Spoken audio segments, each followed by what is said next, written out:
Hello Internet, and welcome to another YouTube video. Today I'm going to be discussing the medieval sword and their parts. I know this is common knowledge to a lot of collectors and enthusiasts out there, but I thought for anybody new getting into this, either collecting or wanting to get into swords in general, it's always good to know the parts, the names, because in descriptions, most sellers use, the part names, so that you can kind of know what we're talking about when we write a description for a piece.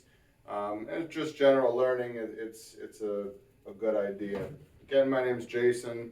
I'm from buyswords.com, and today I'm going to talk about the parts of the medieval sword on this piece, which is the Legacy Arms Teutonic Crusader sword.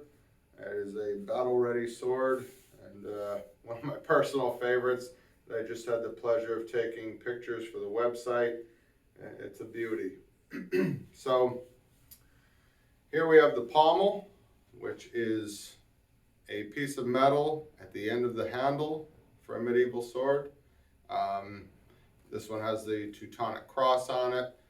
Some of them have, different crests, or some of them are just different shapes, sense stoppers, perfume cap. There's a lot of different types of pommels, but they're all generally for the same basic purpose of making sure your hand doesn't slide off the end of the sword when you're swinging it.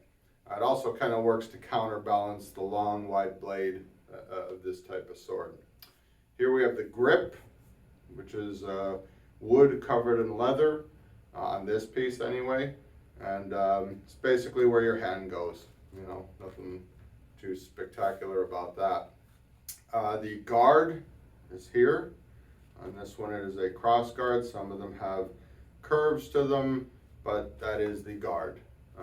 This one's made out of steel, and again, kind of to keep your hand on that handle from sliding up the blade, and also for parrying maneuvers with the sword. The tang of the sword, which is where the blade goes all the way through the handle on this particular version, is under the handle, and it goes all the way up through the pommel and then is peened at the end there to really make this a solid construction. Basically how swords were made back in that time period, which is really nice. This is a functional piece. It's made to be used as a real sword would. We'll move on to the scabbard, which is this in its entirety. It's the sheath to the sword, where the sword goes in, and can be carried on a belt or as is. And on the parts of the scabbard, we have the locket, which is a steel piece that reinforces the throat. I guess just so, when you're sliding the sword in and out, it's definitely going to give a better construction to the wood of the scabbard.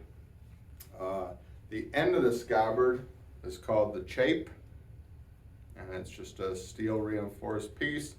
Again, just reinforcing the scabbard itself at the top and the bottom. So for the blade, which is my favorite part, this is a double-edged piece, but some of them are single-edged. This one is double-edged. The blade goes all the way from the guard to the tip. The tip is the thrusting point of the blade. This little indent here is basically where they remove metal. It's called the fuller, and it is to lighten the blade and balance it better, because otherwise if you just had a full blade, it would be much heavier than it is. And this particular removing of the steel, or hammering it out, will make the blade a bit more balanced without ruining the structural integrity of that piece. This part of the blade closest to the guard is called the strong, and that is when you are locked swords. The strong has more balance to it, and you can put more power into it because it's closer to your hand. On the opposite end, we have the weak of the blade, which is the exact opposite. You know, if your weak is at a strong point of another's blade, you're going to have a lot more trouble controlling that blade. So that's the basics to a medieval style sword and the sword parts therein. If you have any questions about this type of sword or any other type, please leave a comment in the section below. And I hope I've been a decent teacher today. Did my best. I'm not much of a video guy, but I do like to get as much out there as I can, help the sword community, and maybe we can help each other. So if you have any other videos you'd like me to do, any other type of sword, any other type of video, much happy to do it. Drop a comment in the section below what you want to see. You can go to buyswords.com to see all of our selection. And if there's anything in there you want a video on, just leave a comment or hit us up on our contact us page. We'll be glad to do whatever we can for you. Thank you so much for joining me. If you want to, hit the subscribe button.